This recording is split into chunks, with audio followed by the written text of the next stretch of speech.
welcome back to the Citizen channel. We're all staying safe and well on our featured dream debuts. A bit of a special one today. It works tribute as well, this one, I think, because sadly the player involved is no longer with us. He died in tragic circumstances.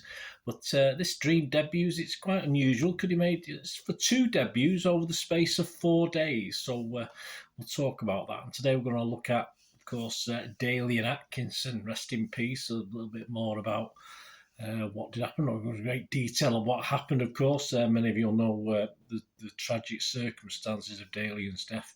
But we're going to have a look at his 2 debuts for City as way of tribute to the guy, that's for sure today. So please, if you are new to the channel, push that subscribe button, push the bell notifications. Great to have you on board. Spread the word. Everything's City past, present and forever, of course, on here. And this is City past. And please, if you are pressing those buttons, if you can press a little like button, I'm trying to get between 20 and 25 likes for these City history vlogs, so you can do that for me. I'll be very, very grateful. Excuse me. Although poor Dalian Atkinson's life ended far too young, as said, under tragic circumstances, his brief stint at City is often forgotten. As a kind of thank you, I thought I'd do this little dream debut highlights and for happier times, sadly all too brief. After leaving Aston Villa, where he'd won a League Cup with his medal, I think he scored against United in the final in that one. Atkinson initially fared pretty well at Turkish club Fenerbahce. He racked up 10 goals in 21 games and helped them win the title, but he did have a falling out. There's problems between the club and Villa and the president, of course, at the time. I think Dalian Atkinson was owed a certain amount of monies. Villa and Fenerbahce were still arguing over monies to be paid. And sadly, it ended with him not playing for the team. He was sort of left in a football limbo at the time. And when he arrived at City to train in January 1997, he'd not trained for about 5 months. But by the middle of March, he got his chance to impress, yes, and will play his first reserve team game, which is where we're going to talk about where his dream debut started.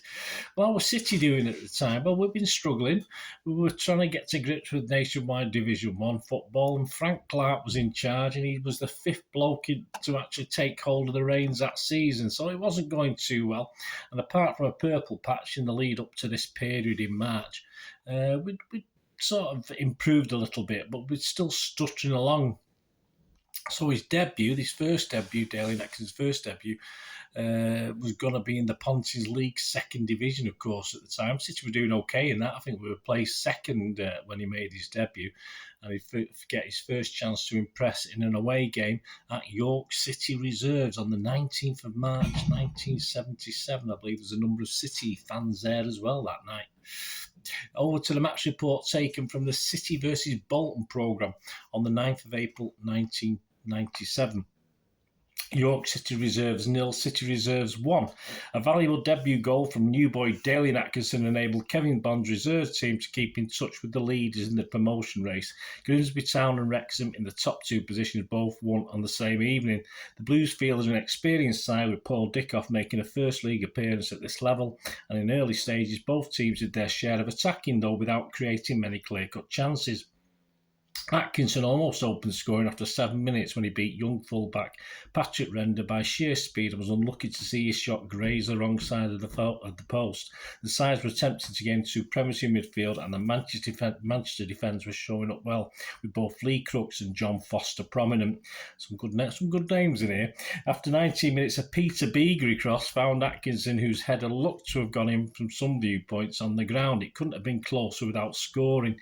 Dickoff, always a pain to the York defence with his ability to drag players out of position, missed a fair chance when put through by Crooks after 32 minutes. And 6 minutes before the break, Neil Heaney almost converted a Beagrie cross. There was plenty of lively football in the other half, but both sides were often guilty of wasting that final pass. Early in the second half, Dickoff and Creaney failed with chances, and then York replaced Steve Tootle with youthful-looking James Middleditch. The Blues took the lead after 53 minutes when Atkinson got on the end of a cross, floated in from the right and sent a header towards goal. It took a slight deflection off a York shoulder and keeper Miles Massey got a fingertip to the ball but was powerless to keep it out. This was just reward for all of Atkinson's good work.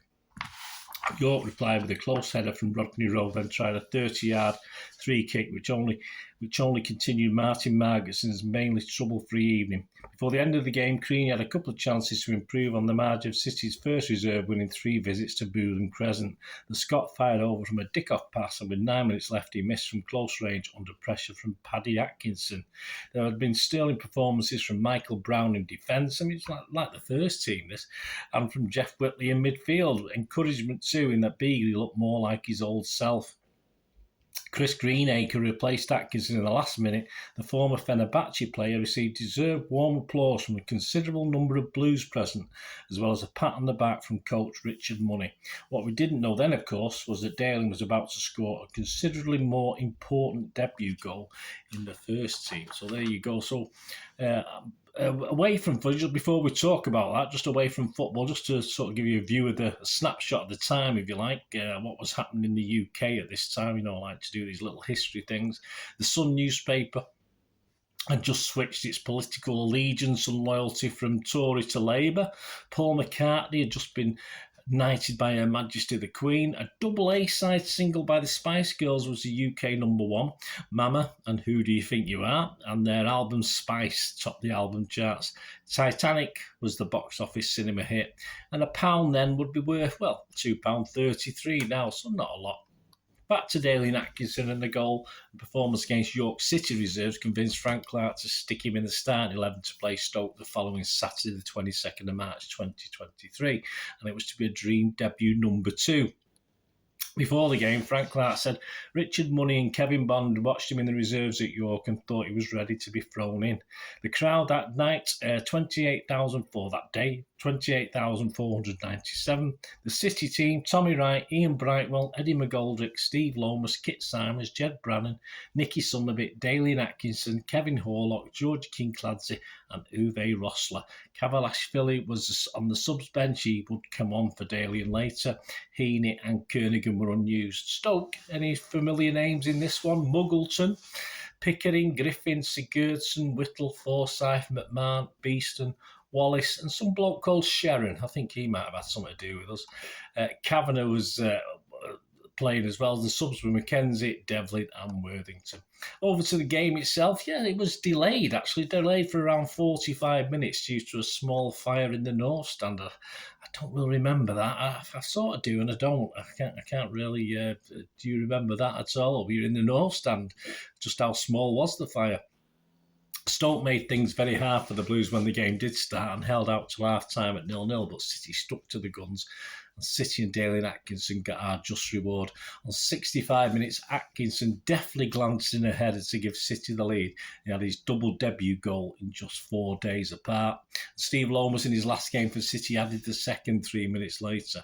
Dalian said at the time, I was really pleased, to say the least, to score on my debut, and I just want to get my form back, lose some weight, and everyone will see the best of me again. If I can stay in the first team and help City climb the table between now and the end of the season, we will take it from there. Frank Clark commented, I was especially pleased for Dalian, who's worked hard in training to regain his fitness after being out of action for so long. I did not think he would be able to do the 90 minutes. That's why I took him off with a quarter of an hour to go, but it was a gamble worth taking. He received a standing ovation from the main road faithful when he was replaced by Kavalashvili. On 74 minutes. Club captain Kit Simons said after his goal was a bit tasty and he did remarkably well considering he's not played at that level for so long. A few more goals like that would go down a treat with the fans and the players. Well, aftermath after that, so he did manage 8 starts altogether with the first team, and he also scored a goal on April the 16th against Grimsby Town in a 3-1 win, but a contract wasn't forthcoming, and with injuries being a reoccurring theme, he struggled throughout the rest of his career from then on, though he had brief success in Saudi Arabia before he retired.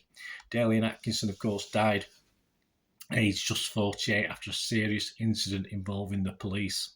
Let me know any of your memories of Dalian. It'd be great to hear from you. Say he wasn't with us long, but just a little dream debuts feature, and just a little tribute to him. Thanks for joining me for this special. It'd be great to hear from you.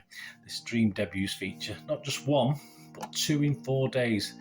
Dalian Atkinson, 2 dream debuts. You can't ask more than that, can you Really? But Dalian Atkinson, rest in peace. Thanks for watching, guys. Until Until I come again, until we meet again, please, all I ask is please stay safe, Blues. Come on, City. Bye for now.